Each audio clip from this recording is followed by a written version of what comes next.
MBA चाय वाला, वही नाम जिसे कुछ दिनों तक यंगस्टर्स अपनी सबसे बड़ी इंस्पिरेशन में से एक मानते थे, आज उसी नाम को वही यंगस्टर्स गालियां दे रहे हैं। तो तुमसे बड़ा घपलेबाज कोई है नहीं। आज के टाइम के यूथ का तुम पैसा और समय दोनों बर्बाद करो, करियर भी बर्बाद करो। तुमको पता है चीज? पर क्यों? क्योंकि प्रफुल्ल बिल्लोरे उर्फ MBA चाय वाला ने ना जाने कितने लोगों के साथ लाखों रुपए का फ्रॉड किया है। ऐसा मैं नहीं, प्रफुल्ल बिल्लोर की कंपनी के ही फ्रेंचाइजी लेने वाले लोग कह रहे हैं। तुमने से मुझसे 10 लाख रुपए रॉ मटेरियल के लिए लिया है और उसमें से तुमने से 2.5 से 3 लाख रुपए का मुझे रॉ मटेरियल भेजा और 10 लाख का बिल फाड़ा मुझे। कुछ दिनों पहले सोशल मीडिया पे एक ट्रेंड सा आ गया था कि MBA चाय वाला पनौती है, यानी कि जिस इंसान के साथ उसने फोटो खिंचवाई है उसका डाउनफॉल शुरू हो गया, जो कि एकदम सेंसलेस बात है। लेकिन इस बार एलिगेशन बहुत सीरियस लगाए जा रहे हैं। उनकी फ्रेंचाइजीज ओनर्स का कहना है कि कंपनी वालों ने उनसे 25 से 40 लाख रुपए तक चार्ज करे फ्रेंचाइजी फी, इक्विपमेंट कॉस्ट और रॉ मटेरियल कॉस्ट के नाम पर। और उसके साथ ही उनसे ये वादा किया गया कि उनकी आउटलेट पर डे मिनिमम 10,000 की सेल तो आएगी ही आएगी। लेकिन 10,000 तो दूर की बात है, कुछ आउटलेट्स में 1,000 रुपए की सेल भी नहीं हो रही है। लोग चाहे तो छोड़ो, आउटलेट पर आ ही नहीं रहे हैं। आज की इस वीडियो में हम इसी बात को डिकोड करके इसे डीपली समझने की कोशिश करेंगे। फ्रेंचाइजी लेने वालों की तरफ से दावे किए जा रहे हैं कि MBA चाय वाला ने उनके साथ फ्रॉड किया। MBA चाय वाला के नाम से मशहूर प्रफुल्ल बिल्लोरे पर ठगी के आरोपी। बिल्लोरे ने रोजाना 10,000 की बिक्री का दावा किया था,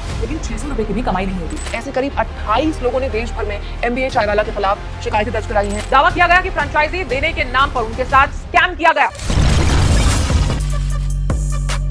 टॉपिक में आगे बढ़ने से पहले प्रफुल्ल बिल्लोर के बैकग्राउंड पे नजर डाल लेते हैं। इनका सपना IIM यानी इंडियन इंस्टीट्यूट ऑफ मैनेजमेंट से MBA करना था। किसी कारणवश इनका IIM में सिलेक्शन तो नहीं हो पाया, तो कुछ कर दिखाने की चाहत में इन्होंने चाय का बिजनेस शुरू किया। इनके बारे में जब मैंने थोड़ी और रिसर्च करी तो पता चला कि इन्होंने मैकडॉनल्ड्स में काम किया था अपने चाय के बिजनेस को शुरू करने से पहले। अपनी दमदार मार्केटिंग, सेलिंग और स्पीकिंग स्किल्स के दम पर इन्होंने देश भर में लगभग 200 से भी ज्यादा आउटलेट्स खोल दिए हैं। आज सोशल मीडिया मार्केटिंग और पब्लिक स्पीकिंग स्किल्स के दम पर इन्होंने अच्छी खासी ब्रांड वैल्यू बना ली है। शुरुआत में तो गाड़ियों में जा जाकर चाय बेची, अपनी स्टॉल पर लूडो चैंपियनशिप्स करवाई और भी काफी टैक्टिक्स यूज किए, जिनसे इनकी सेल्स में काफी एक्सपोनेंशियल ग्रोथ देखने को मिली। अब सेल्स अच्छी हुई तो इन्होंने अपनी फ्रेंचाइजी बेचने का डिसीजन लिया और यहीं से शुरू होता है इनका डार्क गेम।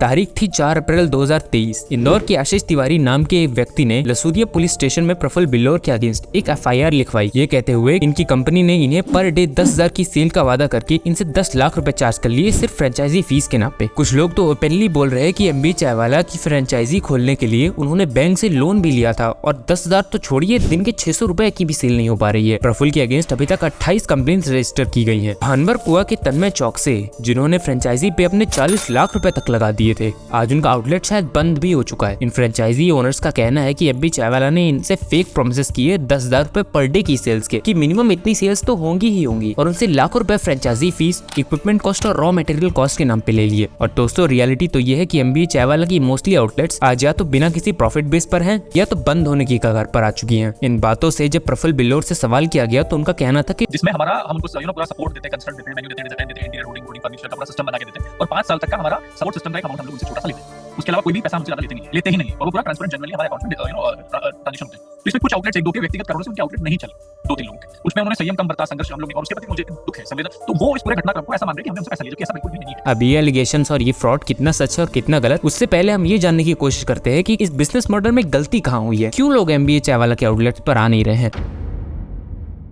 दोस्तों, MBA चाय वाला का प्रॉफिट मार्जिन में फ्रेंचाइजीज का बहुत बड़ा रोल प्ले होता है और ये बिजनेस 3 पिलर्स पे खड़ा होता है: लोकेशन, ऑडियंस और प्राइसिंग। बात करें लोकेशन की तो प्रफुल्ल की ज्यादा फ्रेंचाइजी Tier 2 या Tier 3 सिटीज पर लोकेटेड है और प्रॉपर अर्बन सिटीज में काफी कम आउटलेट्स हैं। और बात करें ऑडियंस की तो उनकी ज्यादातर ऑडियंस मिडिल क्लास फैमिली से बिलोंग करती है और मिडिल क्लास का नाम सुनते ही हमारे दिमाग में पहला वर्ड आता है अफोर्डेबल, यानी कि वो किफायती प्रोडक्ट्स लेना चाहती है। अब ये जितनी मिडिल क्लास ऑडियंस है, ये टपरी लविंग ऑडियंस है। ये ऑडियंस प्रफुल्ल से इंस्पायर्ड है क्योंकि प्रफुल्ल ने अपनी मार्केटिंग ही इस तरीके से की है, क्योंकि प्रफुल्ल भी उन मिडिल क्लास लोगों की तरह ही एक नॉर्मल बैकग्राउंड से आया था। इसी वजह से उसकी ऑडियंस उसके साथ इमोशनली कनेक्ट कर जाती है। और तीसरा और मेरे हिसाब से सबसे बड़ा कारण है फ्रेंचाइजीज के डाउनफॉल का, वो है इनकी प्राइसिंग। इनकी एक कप चाय की कॉस्ट अराउंड 65 से 90 रुपए की है और अगर हम कंपेयर करें एक नॉर्मल से ठेले वाले की चाय से तो वो सिर्फ 10 रुपए की आती है। किसी भी एंगल से प्राइस को कंपेयर नहीं किया जा सकता और ना ही इनकी चाय में कोई एक्स्ट्रा ऑर्डिनरी फ्लेवर होता है, ना ही कोई एक्स्ट्रा ऑर्डिनरी टेस्ट और ना ही कोई खास तरह का इंग्रेडिएंट इंग्रेडिएंट, लेकिन प्राइस गैप इतना ज्यादा, इसी वजह से आज लोग MBA चाय वाले की चाय पीना ही नहीं चाहते, जिसके कारण फ्रेंचाइजी वालों का लॉस होना तो गारंटीड है भाई। क्योंकि सिर्फ फ्रेंचाइजी ही नहीं, कोई भी बिजनेस मॉडल देख लो, वो तभी सक्सेस होता है जब उनके पास अच्छे मार्जिन हो, उसके साथ ही कॉम्पिटिटिव एडवांटेज भी हो जो उस ब्रांड को मार्केट के दूसरे ब्रांड से अलग बनाता है। और MBA चाय वाले के पास ये दोनों ही नहीं है। अब ये लोग जिन्होंने MBA चाय वाला की फ्रेंचाइजी ली, इनसे कहाँ गलती हुई है और MBA चाय वाला ने कैसे इनका फुद्दू बनाया, आइए जानने की कोशिश करते हैं।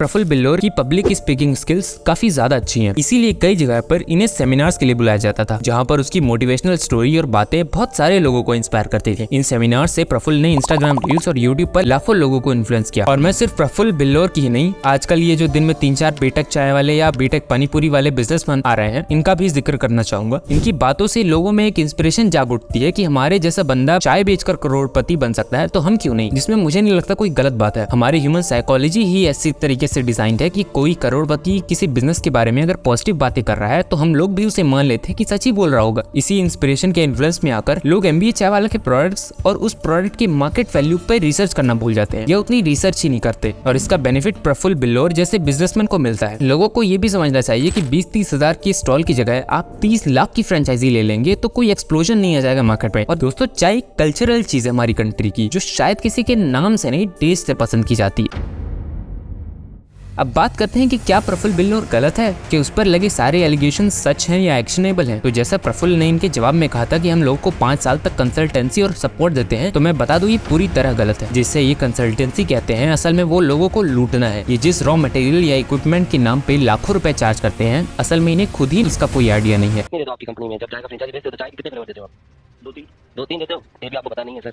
स्टार्टअप 6 नंबर पे आके आपको ये नॉलेज नहीं, आप चाय फ्रेंचाइजी 4 देते हो। और रही बात कंसल्टेंसी की, तो मैं जिक्र करना चाहूंगा भुवनेश्वर का, जहां में सिर्फ 1.5 किलोमीटर के रेडियस में MBA चाय वाला की 3 आउटलेट्स खोली गई हैं। शायद किसी सीधे साधे दुकानदार से भी पूछा जाए तो उसको भी ये पता होगा कि इतने कम एरिया में अगर 3 आउटलेट्स खोले जाएंगे तो ऑटोमेटिकली कस्टमर डिस्ट्रीब्यूट हो जाएंगे और सेल्स गिर जाएंगी। लेकिन हमारे प्रफुल्ल भैया ने इतनी छोटी सी बात पे भी ध्यान नहीं दिया। ये आपकी रिस्पॉन्सिबिलिटी बनती है कि एटलीस्ट उन्हें सही गाइडेंस तो दे दें, जिन्होंने हमारे ब्रांड के नाम से बिजनेस करने के लिए लोन लिया है। और गाइडेंस तो छोड़ो, फ्रेंचाइजी ओनर्स ने जब इनसे अपनी प्रॉब्लम्स डिस्कस करनी चाहिए तो इन्होंने इसका जवाब भी नहीं दिया।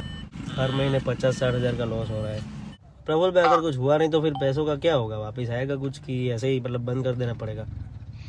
मैं कुछ जवाब नहीं दे पाऊंगा। आखिर में दोस्तों मैं यही कहना चाहूंगा कि किसी भी सोशल मीडिया प्लेटफॉर्म पे इन जैसे चाय वालों या पानीपुरी वालों की बातों पे आंख बंद करके बिलीव थोड़ा कम करिए। ये सिर्फ आपको अपनी हवाई बातों में बहला देंगे और अपनी फ्रेंचाइजी बेचकर अपना प्रॉफिट बना लेंगे। तो देखिए, you can visit to our website. और एक बार फिर से मैं बताना चाहूंगा कि पानीपुरी या कोई भी रीजनल फूड आइटम किसी के नाम से नहीं, टेस्ट से बिकता है। ऐसी बातों से इंस्पायर होकर एक अच्छी खासी डिग्री छोड़कर या इनके नाम से फ्रेंचाइजी के दम पे चाय का ठेला या पानीपुरी का ठेला लगाने की गलती तो बिल्कुल भी मत करिएगा। और आप लोग अपने शहरों में खुद ही देखिए, इवन गाँव में भी लोग बिना नाम या बिना फ्रेंचाइजी कितने बढ़िया तरीके से अपना बिजनेस कर रहे हैं। अगर आपको ये वीडियो पसंद आई हो तो लाइक और सब्सक्राइब जरूर कीजिएगा और हमें इंस्टाग्राम पर भी फॉलो करिए।